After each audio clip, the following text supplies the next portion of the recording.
অনেক দিন ধরে ইচ্ছে হলো যে বড়শি দিব, শীতে কিন্তু দেওয়া হয় না। তাই আজকে যেরকম চিন্তা করলাম সেরকম কাজ শুরু করলাম। তাই বাসা থেকে ভাত বসে নিয়ে পুষ্করিণীর পাড়ে গেলাম, তারপর বড়শি ফেললাম, বড়শি ফেলে বসে রইলাম।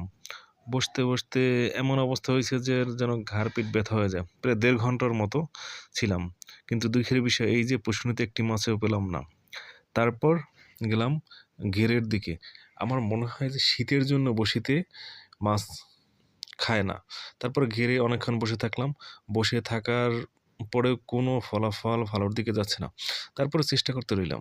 চেষ্টা না করলে যে হবে না, তাই। তারপরে চেষ্টা করলাম। কিন্তু চেষ্টা করতে, করতে একটা সময় নিজের ভিতরে ধৈর্য হারিয়ে ফেললাম। তারপরেও ২ বার ৩ বার খেও দিলাম। সাধারণত আমরা এই সিজনে পুঁটি মাছ অথবা কই মাছ বড়শিতে ধরে। কিন্তু মনে হয় অতিরিক্ত ঠান্ডার কারণে এই মাছগুলো ধরতেছে না। তারপরে কি আর করা? চেষ্টা করা চেষ্টা করতে, করতে একটা পর্যায়ে হাল ছেড়ে দিলাম। তারপর রওনা দিলাম বাড়ির দিকে। যখন রওনা দিলাম অবাক কাণ্ড! দেখি গাছে একটা পেঁপে পেকেছে। আর সেটাকে কিভাবে কি করব? তারপর একটা লাঠি নিয়ে আসলাম, সেটাকে গুঁতো মেরে নিচে ফেলে দিলাম। ফেলে দেওয়ার ফলে সেটা পড়েছে আবার ঘেরের বাইরে।